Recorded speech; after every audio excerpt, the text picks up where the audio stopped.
भाई सभी ने आज फिर से स्वागत है आपका श्रावण मातम में। आज हम पढ़ाएंगे 30वां अध्याय। 30वें अध्याय में है श्रावण मास का संक्षिप्त मातम और उसके सुनने का फल। भगवान शंकर बोले, हे वत्स, श्रावण मास का जो मातम मैंने तुम्हें बताया है, यदि उसे 100 वर्ष तक भी कोई उसका वर्णन करे तो भी वह पूरी तरह नहीं कह सकता। सती ने दक्ष प्रजापति के यज्ञ में अपने शरीर का होम करने के बाद हिमालय की पुत्री के रूप में पैदा होकर इसी श्रावण मास का सेवन किया था, जिसके कारण उसने मुझे पति रूप में प्राप्त किया। इसलिए यह महीना मुझे बहुत प्रिय है। इस महीने में की यह विशेषता है कि इसमें ना तो अधिक ठंड होती है और ना ही अधिक गर्मी। इस माह में राजा और प्रजा दोनों अपने शरीर को वैदिक मंत्रों द्वारा सफेद भस्म लगानी चाहिए। या जल मिश्रित 12 त्रिपुंड मस्तक, छाती, नाभि, दोनों भुजाओं, दोनों कूलों, दोनों कंधों, सिर, कंठ और पीठ पर मानस तोके इस मंत्र से धारण करते हैं। सज्ञो जातादि इससे या षड अक्षर मंत्र में सर्वांग में भस्म लगानी चाहिए। शरीर में 108 रुद्राक्षों को धारण करना चाहिए। 32 रुद्राक्ष गले में, 22 मस्तक में, 12 दोनों कानों में, 24 दोनों हाथों में, 8 दोनों भुजाओं में, 1 भाल में और 1 शिखांग भाग में धारण करने चाहिए। पंचाक्षरी मंत्र में ओम नमः शिवाय का जाप करना चाहिए। श्रावण मास को जो मेरा प्रिय मास जानकर इस मास में मेरी तथा केशव भगवान की पूजा करनी चाहिए। मुझे इस महीने में श्री कृष्ण जन्माष्टमी अधिक प्रिय है। इसी दिन देवकी के गर्भ से श्री कृष्ण का जन्म हुआ था। हे वत्स, मैंने तुमसे श्रावण महीने का लेश मात्र महात्म कहा है। अब तुम इसमें क्या करना चाहिए उसको सुनो। सनत कुमार बोले, हे भगवान, श्रावण महीने में जिन कर्मों को आपने बताया है, उन्हें सुनने के समय आनंद रूपी सागर में मग्न हो जाने से तथा अधिक हो जाने के कारण सब बातें स्मरण नहीं रही। हे नाथ, तथ्य रूप से आप सुनाइए, जिससे कर्म से पता चले तथा मैं भक्ति पूर्वक ग्रहण कर सकूं। भगवान सदाशिव बोले, सम्माहित हो शंभु अनुकर्मिका सुनो।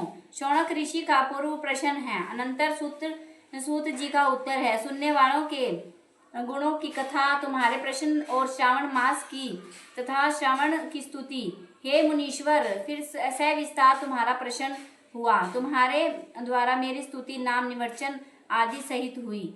फिर उत्तम कर्म से जिसने सब उद्देश्य हैं, विशिष्ट तरह से तुम्हारा प्रश्न नक्त व्रत, रुद्राभिषेक तथा लक्ष्य पूजन विधान, दीपदान महात्म, किसी प्रिय चीज का त्यागना, रुद्राभिषेक का फल, रुद्राभिषेक का पंचामृत से फल, भूमि शयन तथा मौन व्रत धारण पारण, मासोपवास कथन, सोमख्यान में लक्ष्मीवर्ती विधि कथन, कोटिंगलिंग विधान, अन्न उदन व्रत कथन, हविष्यान भोजन, पत्तल पर भोजन, शाक त्याग, भूशयन, प्रातःकाल स्नान, दशम कथन, सप्तिक आदि के लिंगों की अर्चना, जप पूजन फल, प्रदक्षिणा, नमस्कार, वेद पारायण, पुरुष सूक्त विधि, गृह यज्ञ विधि, कर्म से रवि, चंद्र तथा भौम का व्रत कथन, बुध और गुरु व्रत, शुक्र के दिन जीविंतिका व्रत, शनि के दिन नरसिंह व्रत,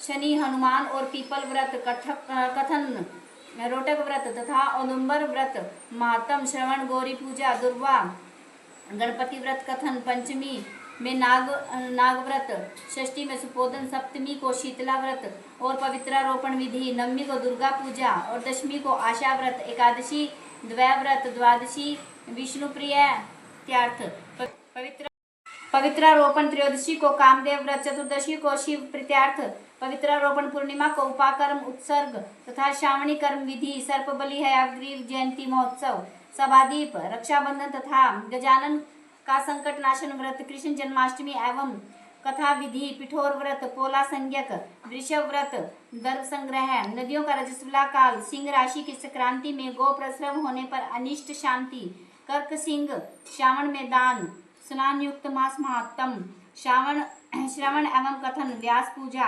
अगस्त्य ऋषि विधि, कर्म तथा व्रतों के फल का निर्णय एवं मास महात्म के सुनने से मास के समस्त व्रतों के फल का भागी होना।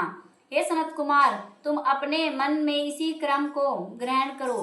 जो प्राणी इस अध्याय का श्रवण करता है वह पूरे मास के व्रतों का फल अनायास ही प्राप्त कर लेता है।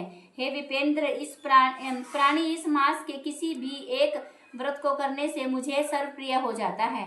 सूत जी ने शौनकादि ऋषियों से कहा कि हे ऋषि वृंद, सनत कुमार श्रावण मास की स्तुति करके और देवादिदेव भगवान श्री सदाशिव का अपने मन में स्मरण करते हुए उन सब ऋषियों की आज्ञा लेकर अपने आश्रम को चले गए। इस अद्भुत रहस्य को आप भी हर किसी से ना कहना। यह तो आप सबको उचित पात्र जानकर ही मैंने इसको प्रकट कर दिया है। बोलो शंकर भगवान की जय। माधव भगवान की जय हो। बोलो शंकर भगवान की जय। हर हर महादेव।